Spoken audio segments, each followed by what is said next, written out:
Се наоѓаме во монтажната галерија во паркот на франкофонијата, каде што во сабота, 26 јули, беше отворена изложбата на младата талентирана уметница Александра Ацеска, а изложбата беше придружена и со промоцијата на незината уметничка книга наречена Флоу, односно Пловидба. Оваа млада дама, која што веќе 5 години живее, работи и твори во Кина, сега има можност да се представи и пред домашната публика. Александра, пред се здраво и честитки за изложбата и промоцијата на книгата. Ви благодарам.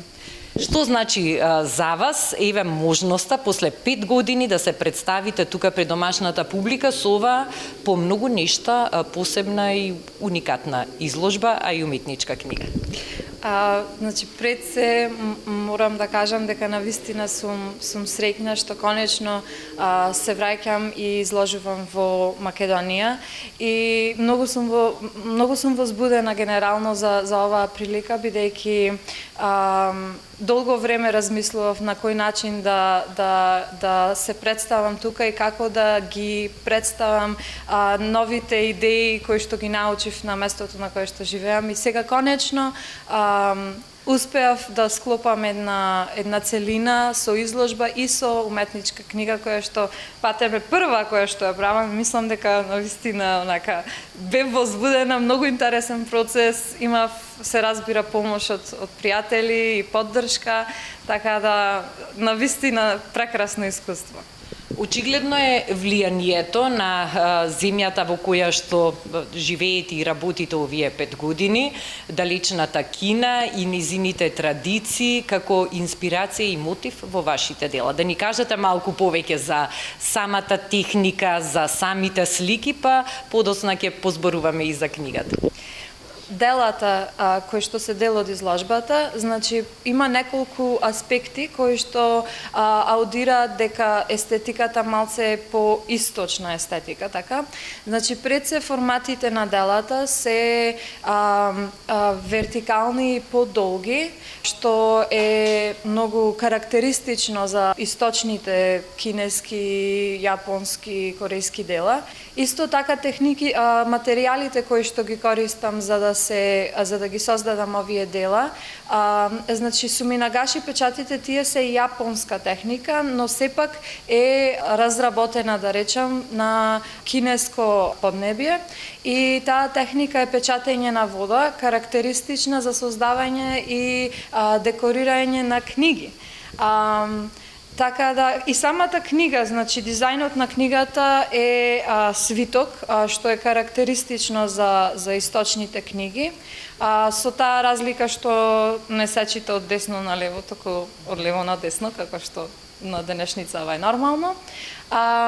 Делата се исто така дигитално обработени, дел од нив се дигитално обработени, и мислам дека има се исто така има централна композиција и се абстрактни, со што дозволувам посетителите да ги доживеат повеќе пред се сами, а потоа, ако се заинтересирани нели за повеќе детали, можем да влегувам во повеќе детали. Да, а воедно може и оној што сака да ве контактира и да ја посети изложбата тука во оваа монтажна галерија во паркот на франкофонијата во градскиот парк Скопје. Ајде, Александра, сега да ја покажеме и да кажеме нешто из оваа уметничка книга, многу необична. Еве, барем за мене прв пат гледам книга во ваков формат, а спомнавте дека ова е нешто што е вообичаено за тие источни култури. Да, значи тој формат е вообичаен, со тоа што малце се поразлични. Значи ние кога ја создавав книгата имавме неколку сопки и проблеми, бидејќи не знаевме како да стигнеме до решение, какво пакување да направиме и како да ја направиме да функционира, но испадна да биде многу успешно, и јас искрено сум многу задоволна, бидејќи и самата приказна внатре е напишана на начин малце некарактеристичен, затоа е и уметничка книга, бидејќи приказните има 5 приказни натре и тие се линеарно напишани по течение како по течение на вода или на извор и на некои места се спојуваат и се разидуваат и тие се всушност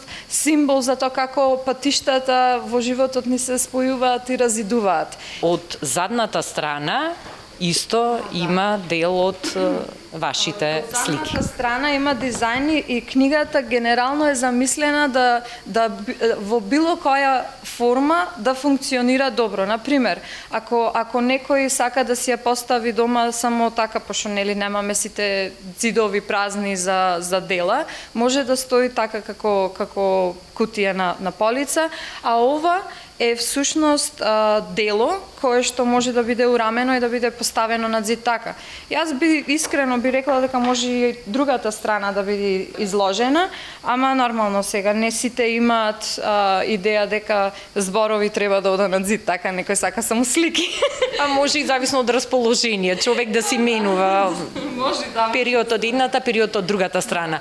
Александра, дали оваа изложба, освен тука во Скопје, во монтажната галерија во паркот на франкофонијата, ќе биде можеби изложена и на друго место во земјава и дали планирате истата да ја изложите и во Кина кога ќе се вратите назад?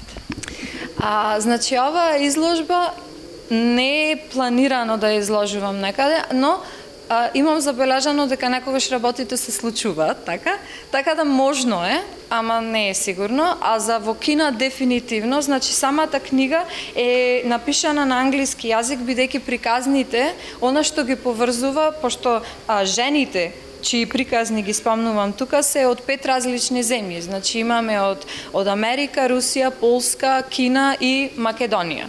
Така да книгата е на англиски јазик и тоа ја прави пофлексибилна за да може да биде изложена и нели во други држави, бидејќи англискиот јазик сепак е нели чест за изразување во други земји. Така да дефинитивно во Кина, во други земји можно. Да, тоа доправа ќе видиме како ќе се одвива пловидбата на уметничката книга Флоу и на самата изложба, многу импресивно, многу колоритно, убаво и едноставно се рефлектира таа позитивна, убава енергија, вибрација, вашата младешка енергија и сите искуства кои што сте ги акумулирале, меѓу другото благодарението и на можноста да живеете и да работите во Кина и многу поблиску да ја запознаете и осознаете таа источна филозофија, источна култура. Александра, ми беше задоволство, благодарам на одвоеното време и посакувам многу среќа на изложбата на уметничката книга и пред се на вас како една прекрасна млада дама која што на многу интересен начин го перципира светот околу неа, па и самата уметност. Фала ви премногу, навистина ми значи. Благодарам за времето и за вашето внимание.